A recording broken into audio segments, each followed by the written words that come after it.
Gavana ma Kisumu Ngire Nyong'o okwedo okang' ma piny owacho mamalo okaw mar deso moko kuom kembe rego niang' malworano e lwet joket mwandu.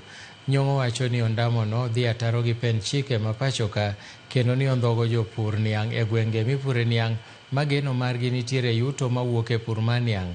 Millicent Adhiambo nigi ler mathoth.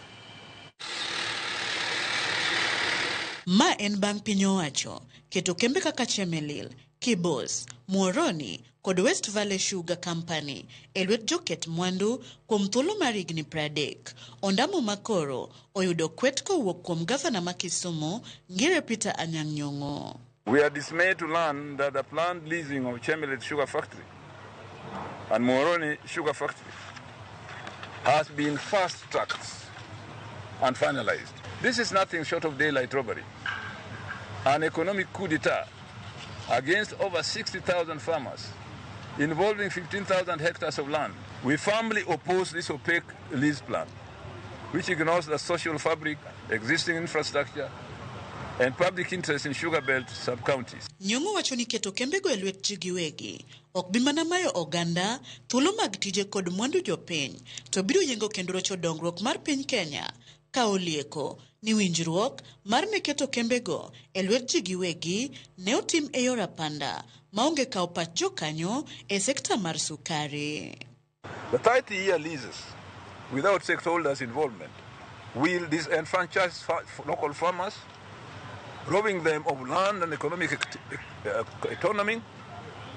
This is unconstitutional and violates Articles 10, 11, 60 and 62, which guarantee public participation, transparency and land protection. Gavana Nyong'o bende ogoyo poro ewi wach lo mar kambi mar rego niang' ma Miwani maoko ni idwa kete lwet jaket mwandu moro kata obedo ni bura ewi mwandu mar kambino pod ni e doho. Further, we are gravely concerned that the prime nucleus land of Miwani Sugar Mills is being transferred through opaque arrangements to Crossley Holdings Limited. Despite ongoing court litigation, this amounts to criminal activity, circumventing local demands and denying residents a say in the future of their land after the factory's receivership. Owacho ni okang' makamano nyalo rocho ngima jopur, jotije kembe, kaachiel gi familia mekgi ka ojiwo jopur mondo ne ni ratichgi okorochi. We urge the residents of Kisumu County to stand firm.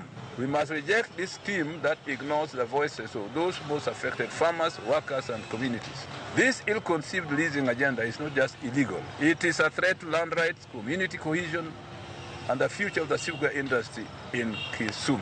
Nyong'o bende nosoko wang' komiti moyiedhi mane rango kaka inyal ket kembegi e lwet ji giwegi kowacho ni ne onge jachung' moro amora mawuok e counties mipure niang'.